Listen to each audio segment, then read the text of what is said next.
Hello everyone, welcome to Let's Talk Trends. I'm Dawn, Content and Communications Lead of Lion Global Investors. Thank you so much for being with us here today. Joining us on this episode is Kevin Goh, Portfolio Manager with the Asian Equities team covering Asia Pacific ex-Japan here. He's responsible for covering real estate sector and has 9 years of financial industry experience. Thanks, Dawn. Great to be here. So the Fed has paused finally its interest rate hike in June after 10 consecutive hikes of 500 basis points over the past year and change. While the dot plot is still suggesting 1 to 2 more hikes for the rest of 2023, markets are already pricing in cuts for 2024. As we know, real estate is a sector that is very sensitive to interest rate movements.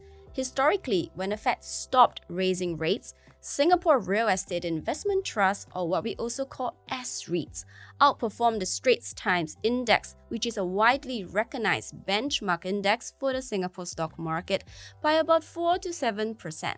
So with that said, Kevin, how do you think that investors should be positioned on the back of the Fed's eventual pause and even cuts of interest rates headed into 2024? I think it's too early to tell if the market is right or being too optimistic in pricing in rate cuts in 2024.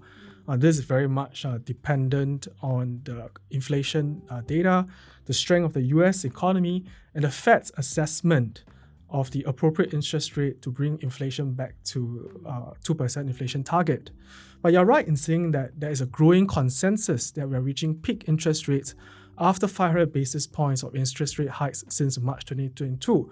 And historically, the period of pause after a period of interest rate hikes has been very good for S-REITs. So for instance, from December 2015 to December 2018, there was about 200 basis points of interest rate hikes.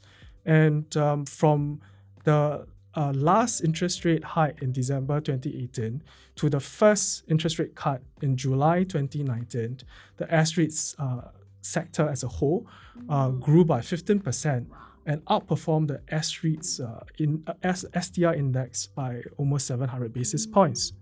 So in terms of positioning, my view is that S-REITs are potentially attractive investments for investors who value the stability of income returns and some moderate capital appreciation.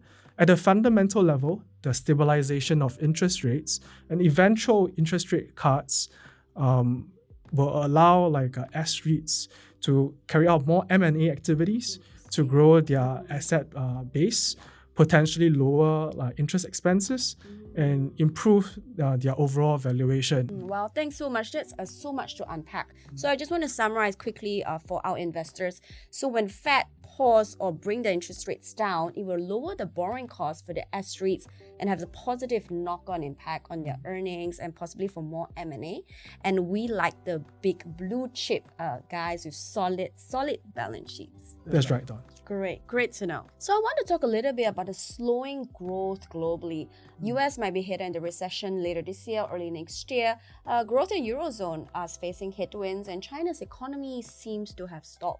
So taking everything into consideration in today's macro environment, how do we feel about Singapore real estate as an asset class and any subsectors that we like at the moment? I think the Singapore real estate sector is appealing to investors who value the stability of a steady stream of income and moderate capital appreciation. So today, if we look at the bigger cap like S-REITs, they're giving us a dividend yield anywhere between a range of 5.5 to 6%. Yep, and potential capital appreciation of high single digit for a total return of, I would say, somewhere in the low to mid-teens. For this kind of return, I mean, Singapore S-REITs is pretty appealing if you consider the very limited downside risks involved. In terms of subsectors, I like the industrial retail and data center REITs. I think Singapore industrial REITs are going to continue to enjoy the structural tailwinds that come from companies trying to build supply chain resilience and growing e-commerce penetration. Yes.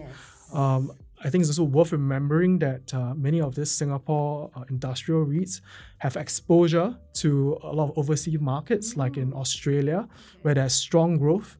In Australia, the industrial vacancies are less than 2%, and we are seeing positive rental reversion in a range of 20 to 30% year on year. Yeah, so there's additional benefit of diversification too in this case. Exactly.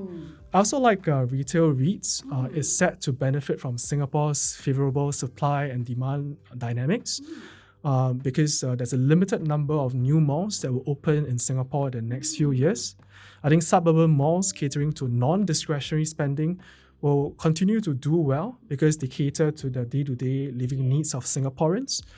For malls with exposure to discretionary spending, it's also set to benefit from more tourists returning to Singapore and the rising affluence of Singaporeans in general. I also like data centers as a structural growth theme. As more people use tools like the ChatGPT and as more companies invest in generative AI training, we're going to have a need to build more data centers with higher power densities and greater cooling capabilities to deal with all the GPUs and the processing power that come along with it. I think demand will be especially strong for data centers at good location where there's a cluster of other tech firms and limited power supply. I think these data centers will continue to enjoy low vacancies and positive rental reversion.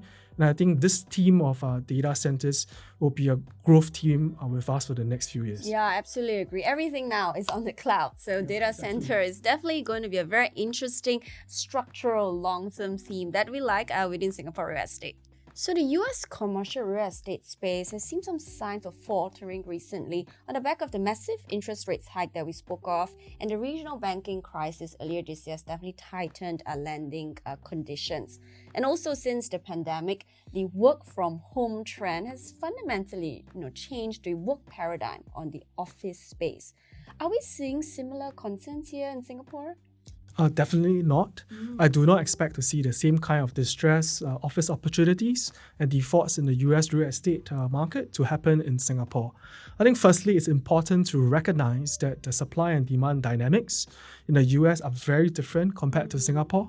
I think the US is a big market. There are many cities, and some of these cities are facing economic slowdown, which translate into weaker commercial leasing and higher tenant incentives. In Singapore, on the other hand, we have one core CBD, and economic growth has generally been quite resilient.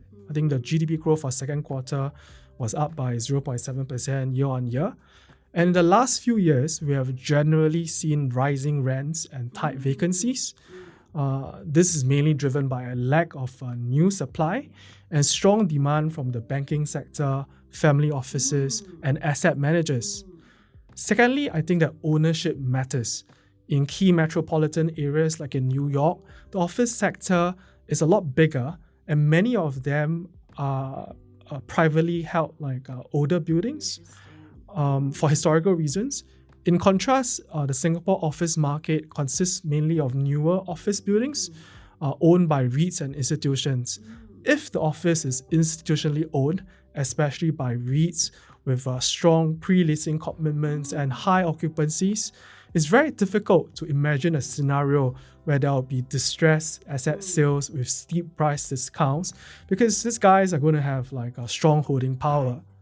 I think thirdly, the return to work trend is stronger for Singapore compared to the US since the remote work culture is generally weaker in Asian countries.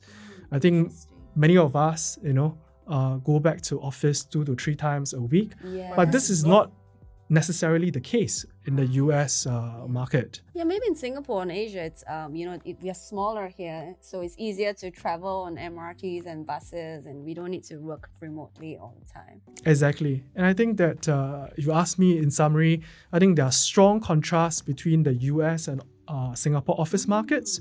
And at a fundamental level, the office REITs are still seeing positive rental reversion with high occupancies in the 90s. So I wouldn't be too worried about them. Well, sounds like it's in good shape then. Definitely. Well, thank you so much, Kevin, for being here with us to discuss the outlook for Singapore real estate. Your insights have been very helpful to us. Happy to be here. Thank you so much. You have been listening to Let's Talk Trends with me, Don Leong. If you like what you've heard, please subscribe to our show on Spotify, Apple Podcasts, and Google Podcasts. Catch you guys next time.